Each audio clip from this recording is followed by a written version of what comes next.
الحمد لله رب العالمين والعاقبة للمتقين الصلاة والسلام على سيد المرسلين وحاتم النبيين. تمام تعریفیں اس اللہ رب العزت کے لیے جس نے آپ کو مجھے پیدا کیا، جس نے تمام جہانوں کو تخلیق کیا.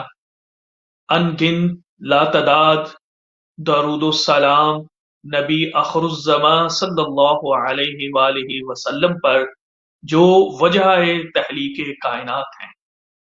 ان گنت لاتعداد درود و سلام اہل بیت اطہار پر جن کی مثال سفینہ نوح جیسی ہے، جو اس میں بیٹھ گیا، جس نے ان کو فالو کیا وہ کامیاب ہوا. ناظرین، آج جس موضوع پر تھوڑی سی گفتگو کروں گا وہ ہے مقصد حیات.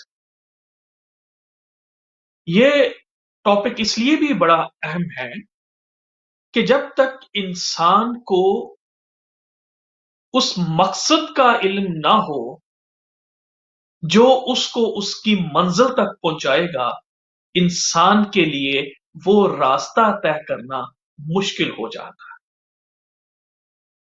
منزل کے تعین کے بغیر آپ اپنا سفر کیسے کر سکتے ہیں؟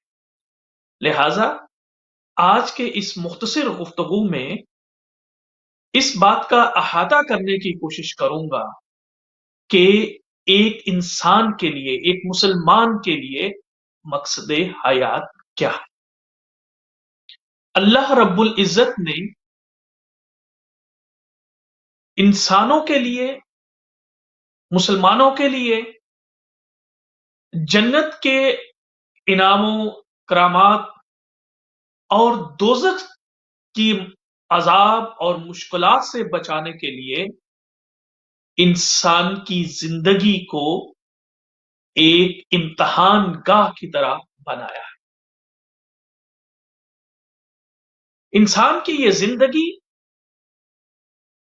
اتنی مختصر ہے، اتنی قلیل ہے کہ بقول محمد مصطفیٰ احمد مجتبیٰ صلی اللہ علیہ وآلہ وسلم کے کہ ایک سمندر میں اگر کوئی شخص ایک انگلی اپنی ڈالتا ہے اس پانی میں اور واپس نکالتا ہے تو اس کے ساتھ جس قدر قلیل تعداد میں پانی موجود ہوتا ہے، انسان کی زندگی بھی اس قدر ہی مختصر ہے.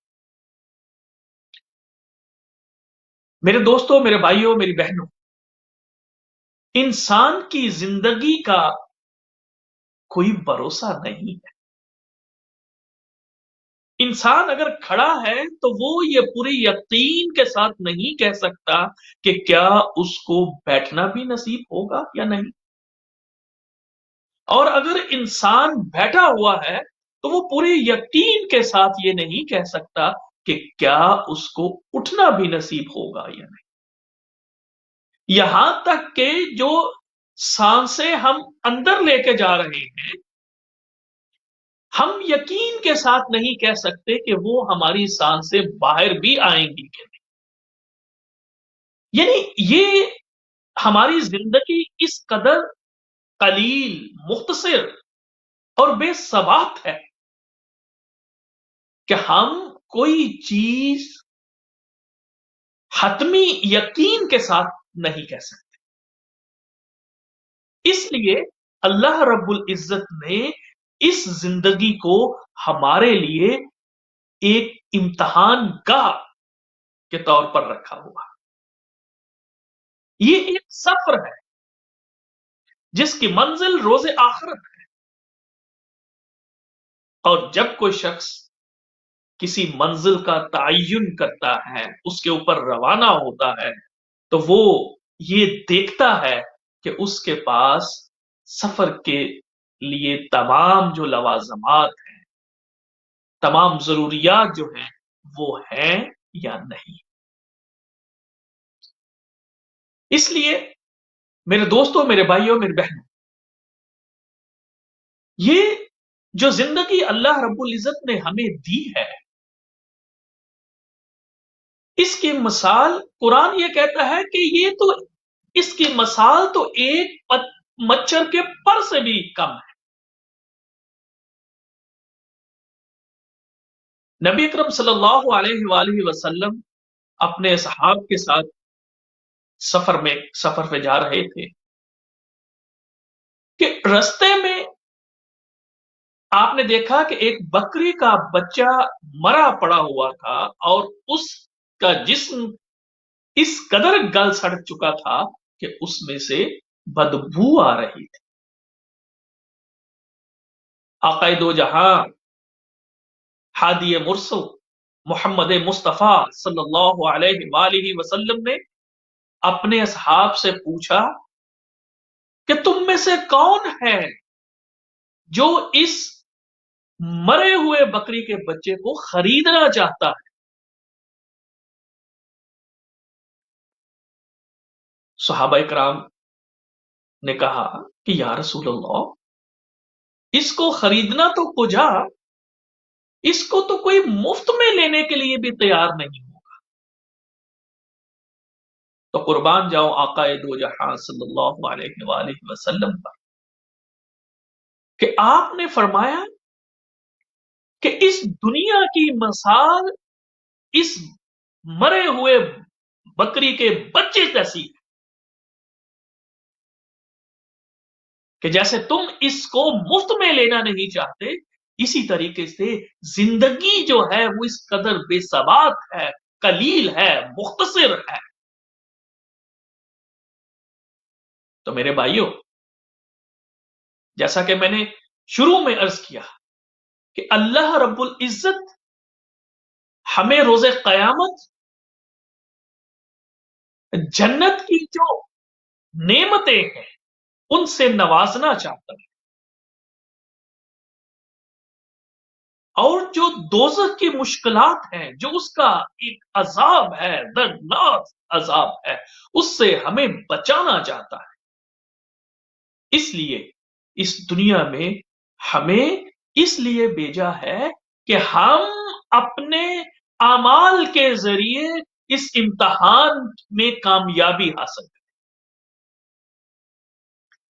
اب قرآن مجید فرقان حمید انسان کی تخلیق کا مقصد بیان کرتے ہوئے بڑے واضح الفاظ میں یہ بیان کرتا ہے کہ بسم اللہ الرحمن الرحیم وَمَا خَلَقْتُ الْجِنَّ وَالْإِنسَ إِلَّا لِيَعْبُدُونَ، کہ ہم نے انسانوں اور جنوں کو اس لیے تخلیق کیا ہے کہ وہ اللہ رب العزت کی فرما برداری کریں، اطاعت کریں، عبادت کریں۔ اور ایک اور جگہ پہ قرآن مجید فرقان حمید بیان کرتا ہے کہ بسم اللہ الرحمن الرحیم الذی خلق الموت والحیات لیبلوکم ایکم احسن عملا، کہ اللہ وہ ہے جس نے خلق الموت والحیات، جس نے موت اور زندگی کو پیدا کیا ہے اس لیے کہ وہ امتحان لے سکے، دیکھ سکے کہ کون جو ہے وہ اچھے اعمال کرتا ہے، احسن عملا،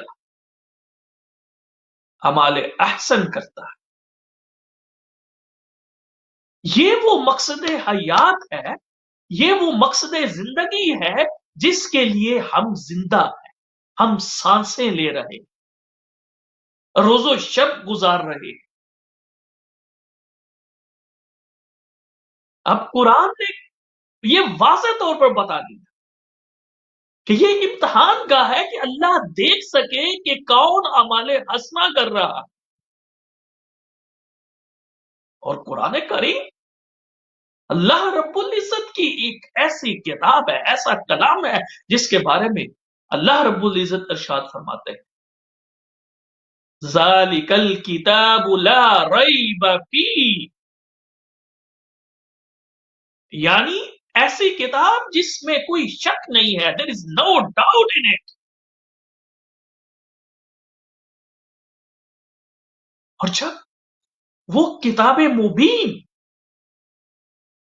اور کتاب خدا ہم سے یہ تقاضا کر رہی ہے, بیان کر رہی ہے کہ تمہاری زندگیوں کا مقصد یہ ہے کہ تم اللہ کی عبادت کرو, اللہ کی اطاعت کرو. Obedience of Allah subhanahu wa ta'ala. My brothers and sisters in Islam, when we say La ilaha illallah Muhammadur Rasulullah, then we submit ourselves to Allah subhanahu wa ta'ala. Then we cannot live our life according to our own whims and wishes. میرا اٹھنا, میرا بیٹھنا, میرا لباس پہننا, میرے زندگی کے معاملات, میرا تجارت کرنا, میرا پڑھائی کرنا, میرا ماں باپ کے ساتھ سلوک کرنا, یہ سب اللہ رب العزت کے بتائے ہوئے طریقے سے کرنا ہے. اسی کو کہا ہے الا لیعبدون. جن چیزوں سے اللہ نے روک دیا اس سے رکے رہنا ہے, جن چیزوں سے جن چیزوں کی اللہ رب العزت نے اجازت دی ہے ان کا استعمال کرنا. جن مقاصد کے لیے میرے اللہ نے مجھے یہ آنکھیں دی ہیں, میں صرف permitted, only permission to do the things with my eyes with Allah subhanahu wa ta'ala has permitted. جو اللہ نے جن مقاصد کے لیے یہ کام دیے ہیں ان مقاصد کے لیے ہی ان کا استعمال کرنا ہے. جن مقاصد کے لیے اللہ نے مجھے یہ زبان عطا کی ہے, میں نے اس زبان کو انہی مقاصد کے حصول کے لیے استعمال کرنا ہے. جن مقاصد کے حصول کے لیے مجھے پاؤں عطا کیے ہیں, مجھے انہی مقاصد کے حصول کے لیے اس کو استعمال کرنا ہے. یہ ہے وہ کہ الا لیعبدون, کہ یہ ہے عبادت, یہ ہے عطا, اور یہ ہے وہ تیاری جس کے لیے یہ زندگی ایک ہمارے لیے امتحان گاہ بنائی گئی. اور اگر کوئی ایسا طالب علم جس نے آنے والے امتحان کی تیاری نہیں کی, پڑھا نہیں ہے, کیا وہ امتحان میں کامیابی کا تصور کر سکتا ہے؟ کیا وہ سوچ سکتا ہے کہ وہ پاس ہو جائے گا؟ لیکن وہ لوگ, وہ طالب علم جنہوں نے پورا سال محنت کی ہوتی ہے, اساتذہ کی دی ہوئی ڈائریکشن کو فالو کیا ہوتا ہے, محنت کی ہوتی ہے, امتحان کے دن وہ بڑے پرسکون ہوتے ہیں. دے فیل کانفیڈنٹ. اور پھر جب ان کا ریزلٹ آ رہا ہوتا ہے تو وہ انتظار کر رہے ہوتے ہیں, کیونکہ ان کو پتا ہوتا ہے کہ ان کو ان کی محنت کا صلہ ملنے والا ہے.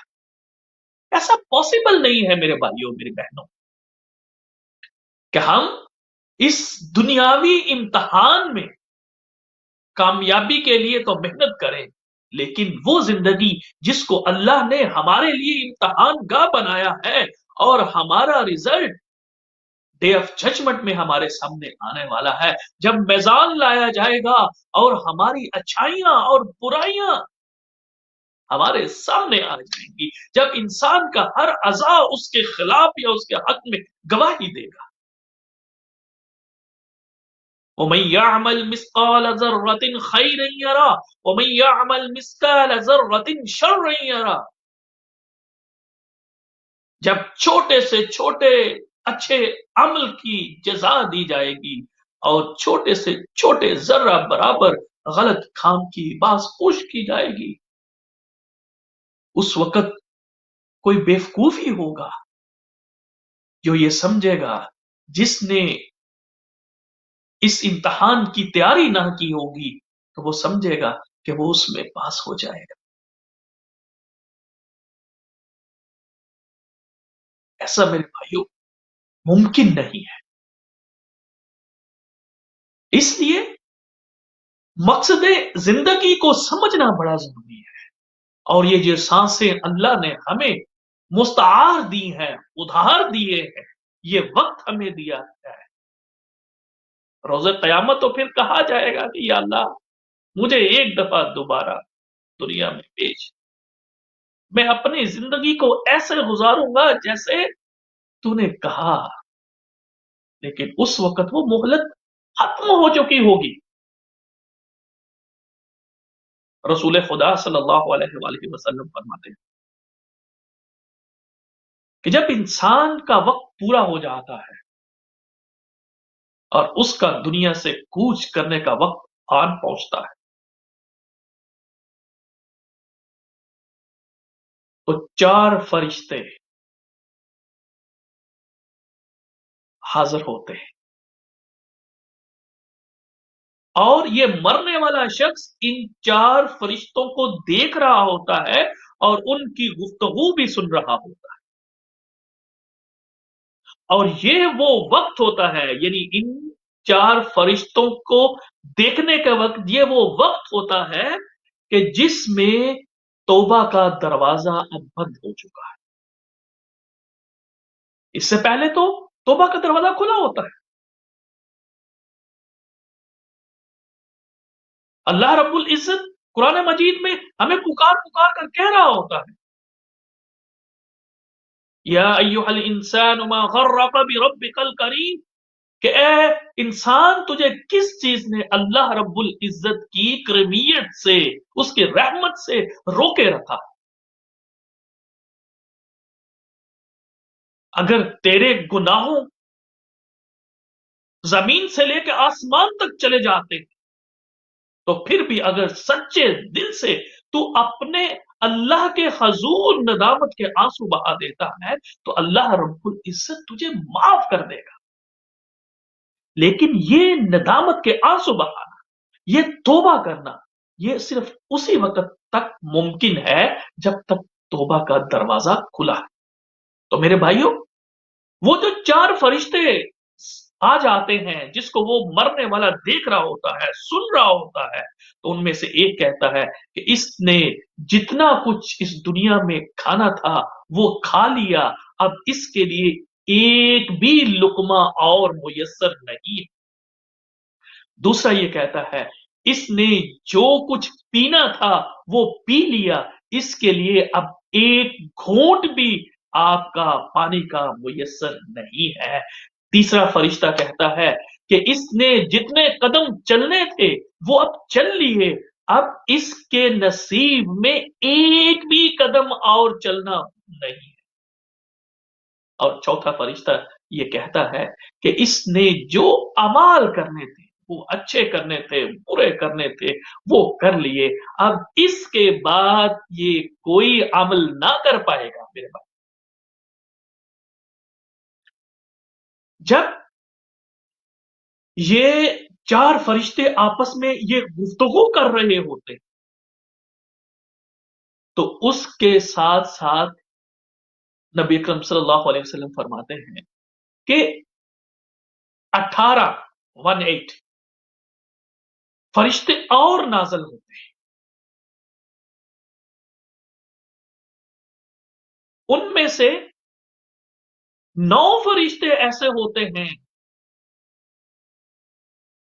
جو کہ اپنے ساتھ جنت کا لباس لے کے آتے ہیں. ایک ایسا لباس جس میں سے ایک ایسی خوشبو آ رہی ہوتی ہے جس کا تصور بھی نہیں کیا جا سکتا. اور ان 9 فرشتوں کی نورانی شکلیں